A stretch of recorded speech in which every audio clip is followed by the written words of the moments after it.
ભાગીદારી પેઢીમાં હવે પછીનો દાખલો આપણે નવી પેઢીના ચોપડે પણ શરૂઆતની આમનોંધ લખવામાં કઈ કઈ આવે છે તેના વિશે ચર્ચા કરી અને ત્યાર પછી નવી પેઢીના ચોપડે આમનોંધ વાળો દાખલો ગણતરીમાં કરી લેશું. તો સૌપ્રથમ જ્યારે નવી પેઢીમાં જૂની પેઢીના મિલકતો, દેવા અને મૂડી ચોપડે લેવામાં આવે ત્યારે આમનોંધ આ રીતે થાય. જે તે મિલકતો ખાતે ઉધાર, તે જે તે દેવા ખાતે જમા, તે ભાગીદારના મૂડી ખાતે જમા. આ પહેલી આમનોંધ આપણે આ કરશું. જો રકમમાં બે જૂની પેઢી આપી હોય અને તે લોકો સંયોજન કરી નવી પેઢીની સ્થાપના કરતા હોય તો બંને પેઢી માટે આ આમનોંધ છે તે સેમ રહે છે. બંને પેઢીના ચોપડે આ રીતે બતાવવાની રહે. આપણને રકમમાં જે રીતે આપેલું છે પરીક્ષામાં તે રીતે દાખલો ગણવાનો હોય. ત્યાર પછી બીજી આમનોંધ છે કે નવી પેઢીના પાકા સરવૈયામાં પાઘડી ખાતું દર્શાવવાનું ન હોય અને પાઘડી ખાતું માંડી વાળવાનું હોય ત્યારથી આમનોંધ છે જે તે ભાગીદારના મૂડી ખાતે ઉધાર, તે પાઘડી ખાતે જમા. હવે પાઘડી ખાતું માંડી વાળવાનું હોય તો નવી પેઢીનું જે નફા નુકસાનનું પ્રમાણ હોય તે પ્રમાણમાં નવી પેઢીમાં પાઘડી ખાતું માંડી વાળવાનું રહે છે.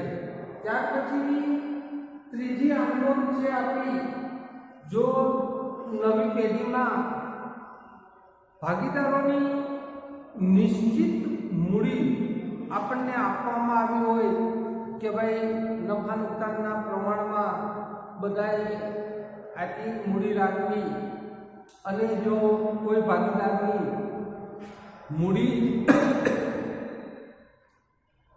ઘટતી હોય અને તે ભાગીદાર પેઢીમાં મૂડી લાવતો હોય ત્યારની આમનોંધ તો રોકડ બેંક ખાતે ઉધાર, તે જે તે ભાગીદારના મૂડી ખાતે જમા.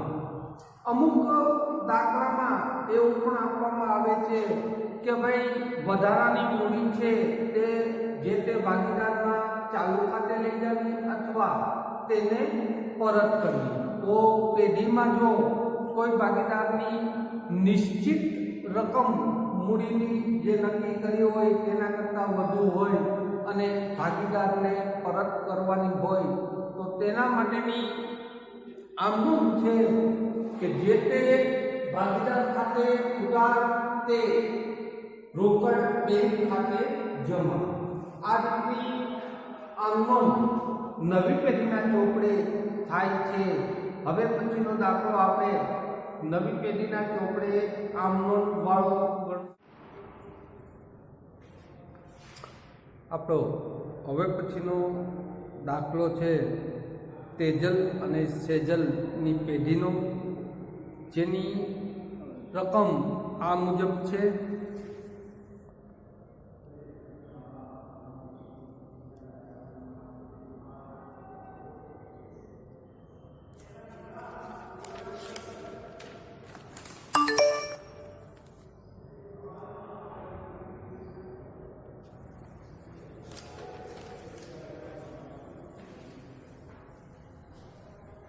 તેજલ અને સેજલ એક પેઢીના ભાગીદારો છે. તેઓએ તેમની પેઢીનું એલપીની પેઢી સાથે સંયોજન કરવાનું તારીખ 1/4/2006ના રોજથી નક્કી કર્યું. તેજલ અને સેજલ 3:2ના પ્રમાણમાં નફો નુકસાન વહેંચતા હતા. તેઓની પેઢીની સ્થિતિ તે સમયે નીચે મુજબ હતી. જવાબદારીમાં તેજલની મૂડી 50,000, સેજલની મૂડી 37,500, લેણદારો 25,000, નફા નુકસાન ખાતું 12,500. મિલકતોમાં મકાન 50,000, ફર્નિચર 17,500, સ્ટોક 21,250, દેવાદારો 37,500 બાદ ગાલખા ગલામત 1,250, ટોટલ 36,250ના સરવૈયામાં બતાવેલા હતા. બંને સાઈડનો ટોટલ છે 1,25,000. સંયોજન અંગેની શરતો નીચે મુજબ નક્કી થઈ. એમાં પહેલું પાઘડી રૂપિયા 18,750 નક્કી થઈ. બીજું મુદ્દો છે મકાન 61,250 અને સ્ટોક રૂપિયા 18,750ની કિંમત આપવામાં આવી. નવી પેઢી ફર્નિચર લેતી નથી. ચોથો મુદ્દો દેવાદારો પર ગાલખા અનામત 20% સુધી વધારવી. તેજલ અને સેજલની પેઢીના ચોપડે અને નવી પેઢીના ચોપડે સંયોજન માટેની યોગ્ય આમનોંધ લખવું. સૌપ્રથમ આપણે આ દાખલામાં નફા નુકસાન હવાલા ખાતું, ફર્નિચર નવી પેઢી લેતી નથી એટલે ફર્નિચરનું ખાતું કરશું. ત્યાર પછી નવી પેઢી છે પાઘડી આપે છે એટલે પાઘડી ખાતું કરશું અને ભાગીદારોના મૂડી ખાતા, આ ખાતા આપણે કરશું. અને સૌપ્રથમ આપણે તેજલ અને સેજલની પેઢીના સરવૈયાની એન્ટ્રી જે ખાતામાં આવે છે તે મૂકી દઈએ. ત્યાર પછી આગળના શરતો છે તે મુજબ હાલશું.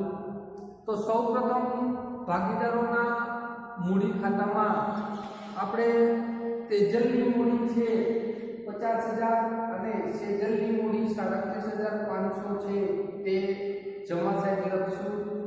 ત્યાર પછી નફા નુકસાન ખાતું છે 12,500 જે ભાગીદારોના મૂડી ખાતે લઈ જવાના રહે એટલે તેની પહેલી આમનોંધ થશે. નફા નુકસાન ખાતે ઉધાર 12,500 તે ભાગીદારોના મૂડી ખાતે જમા 12,500. તો ભાગીદારોમાં તેજલ અને સેજલનું નફા નુકસાનનું પ્રમાણ 3:2 છે એટલે ભાગીદારોના મૂડી ખાતામાં જમા સાઈડ આપણે નફા નુકસાન ખાતે 7,500 અને 5,000 રૂપિયા તેજલ અને સેજલના ખાતે જમા આપશું. ત્યાર પછી મિલકતો સાઈડમાં આપણને એવી સૂચના આપી છે કે ફર્નિચર નવી પેઢી લેતી નથી એટલે ફર્નિચરનું ખાતું આપણે બનાવ્યું છે. તો ફર્નિચરના ખાતામાં આપણે બાકી આગળ આવ્યા 17,500 જે દર્શાવશું. હવે શરતો મુજબ હાલીએ આપણે તો પાઘડી 18,750 નક્કી થઈ છે. જૂની પેઢીમાં તેજલ અને સેજલની પેઢીમાં આપણને પાઘડી નથી આપી એટલે પાઘડી ખાતું ખોલી અને આપણે પેલા પાઘડી જમા છે બતાવશું કે નવી પેઢી એલપીની પેઢી ખાતે પાઘડી જમા આપશું 18,750. નવી પેઢી એલપી એની પેઢી ખાતે ઉધાર તે પાઘડી ખાતે જમા. આ એની આમનોંધ. હવે બીજી શરત છે મકાન 61,250માં ખરીદી કરવામાં આવી છે જ્યારે સરવૈયામાં આપણને મકાનની કિંમત 50,000 આપી હતી. 50,000 આપી હતી સરવૈયામાં તેજલ અને સેજલની સરવૈયામાં તો નવી પેઢી છે 61,250 ખરીદ કરે છે તો 61,250 ઓછા 50,000 કરીએ એટલે 11,250 નો નવી પેઢીએ મકાનની કિંમતમાં વધારો આવ્યો છે તો આની આમ નોંધ થાય મકાન ખાતે ઉધાર તે નફા નુકસાન ખાતે જમા નફા નુકસાન હવાલા ખાતે જમા તો આપણે નફા નુકસાન હવાલા ખાતામાં જમા સાહેબ મકાન કિંમત વધારો 11,250 દર્શાવશું ત્યાર પછી સ્ટોક છે 18,750 ની કિંમતે નવી પેઢી એલપી ની પેઢી ખરીદી કરે છે તો સ્ટોક આપણને તેજલ અને સેજલની સરવૈયામાં 21,250 આપેલો હતો તો 21,250 ઓછા 18,750 કરો એટલે 2,500 રૂપિયાની કિંમતનો ઘટાડો કર્યો છે નવી પેઢીએ સ્ટોકની કિંમતમાં ઘટાડો કર્યો છે 2,500 તો તેની આમ નોંધ આપણે કરશું નફા નુકસાન હવાલા ખાતે ઉધાર 2,500 તે સ્ટોક ખાતે જમા તો આપણે નફા નુકસાન હવાલા ખાતામાં સ્ટોક કિંમત ઘટાડો ઉધાર છે દર્શાવશું 2,500 ત્યાર પછી નવી પેઢી ફર્નિચર લેતી નથી અને ચોથો મુદ્દો છે દેવાદારો પર ગાલખાટ અનામત 20% સુધી વધારવી તો દેવાદારો છે 37,500 એના 20% કરીએ એટલે 7,500 રૂપિયા આપણને ગાલખાટ અનામત આવે જે 7,500 સુધી ગાલખાટ અનામત રાખવાની હતી એની જગ્યાએ તેજલ અને સેજલની પેઢીએ 1,250 ગાલખાટ અનામત રાખેલી હતી તો 7,500 ઓછા 1,250 આપણે કરીએ તો ગાલખાટ અનામત છે 6,250 આપણે વધારવી પડે હવે આપણે ફર્નિચર નવી પેઢી નથી લેતી એટલે ફર્નિચર છે ભાગીદારોના મૂડીના પ્રમાણમાં આપણે જે તે ભાગીદારના મૂડી ખાતે લઈ જશું તો તેની આમ નોંધ ભાગીદારના મૂડી ખાતે ઉધાર તે ફર્નિચર ખાતે જમા આ આમ નોંધ થાય તો ફર્નિચર ખાતામાં આપણે જમા થઈ લખશું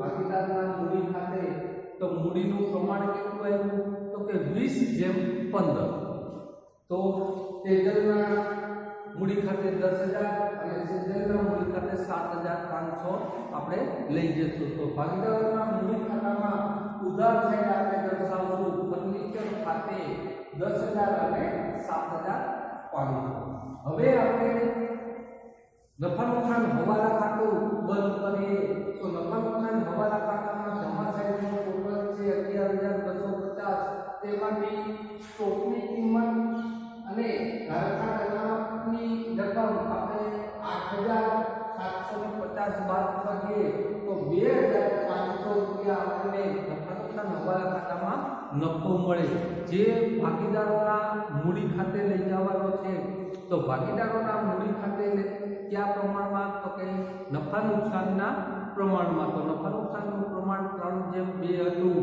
તો 3:2 મુજબ નફા નુકસાન